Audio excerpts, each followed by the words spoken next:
Hi అండి, నమస్తే. Welcome to Shirin jute world. నేను మీ దుర్గానండి. ఈరోజు చేయబోయే వీడియో ఏంటంటే మందార ఆకుల పౌడర్ అండి. ఈ మందార ఆకుల పౌడరు నేనైతే మొన్న ఊరికి వెళ్ళినప్పుడు కొంచెము కవర్లో ఎక్కువగా తెచ్చుకున్నాను. దాన్ని అంతా ఎండబెట్టేసేసేసి ఇప్పుడు పౌడర్ లాగా చేస్తానండి. ఈ పౌడర్ లాగా చేసిన ఈ పౌడర్ని ఇప్పుడు ఈ ఎండిపోయిన ఆకుల్ని పౌడర్ లాగా చేస్తాను కదా. చేసిన తర్వాత ఈ పౌడర్ని కనుక తలకి అప్లై చేసి పెట్టుకుంటే కనుకండి మన హెయిర్ అనేది చాలా సిల్కీగా స్మూత్గా ఉంటుంది అనమాట. నేను ఇప్పుడు తయారు చేస్తాను, మీకు చూపిస్తాను రండి.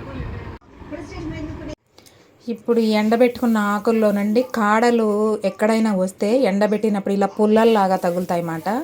ఆ పుల్లలన్నీ కూడా ఏరేసి ఇట్లా అనేది నేను చేత్తోనే ఇదంతా పౌడర్ చేశాను. ఈ ఆకంతా ఎండటానికి నాకు ఈ ఎండకి సమ్మర్ ఎండకి 4 days పట్టిందండి. ఇప్పుడు ఇది స్మాష్ ఆల్మోస్ట్ 50% అనేది ఈ ఆకులు ఎండి పౌడర్ అయిపోయింది. దీన్ని మిక్సీలో వేసి ఇప్పుడు పౌడర్గా తయారు చేసి చూపిస్తాను. ఇదిగోండి, ఇప్పుడు ఎండబెట్టిన ఆకులు పౌడర్ చేశాను కదా.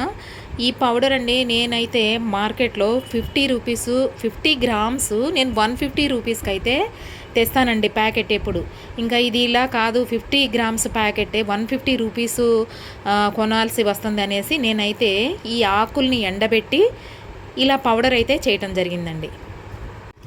చూసారండి, ఇప్పుడు ఈ ఎండబెట్టిన ఆకుల పౌడరు నేను మిక్సీ వేసేటప్పటికి ఇలా ఎంత డార్క్ గ్రీన్గా రావటం అయితే జరిగింది.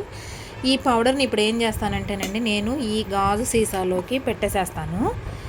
ఇప్పుడు ఈ పౌడర్ని మనము హెడ్ బాత్ చేసే ముందండి, ఇప్పుడు ఇవాళ రేపు ఎవరైనా కూడా షాంపూ పెట్టేస్తున్నారు కాబట్టి ఆ షాంపూ పెట్టే ముందు ఒక 3 spoons పేస్ట్ని కనుక మనం వాటర్తో కలిపేసి తలకు అప్లై చేసుకుని అలా ఉంచి ఓన్లీ వాటర్తో కడిగేసిన తర్వాత షాంపూ కనుక అప్లై చేసుకుంటే మన హెయిర్ అనేది సిల్కీగా స్మూత్గా చాలా అయితే బాగుంటుందండి. ఇదైతే నేను ప్రాక్టికల్గా ట్రై చేసి మీకైతే చెప్తున్నాను. మీకు కూడా నచ్చినట్లయితే కనుక ప్లీజ్ లైక్, షేర్, సబ్స్క్రైబ్ అండి షిరిన్ జ్యూట్ వరల్డ్.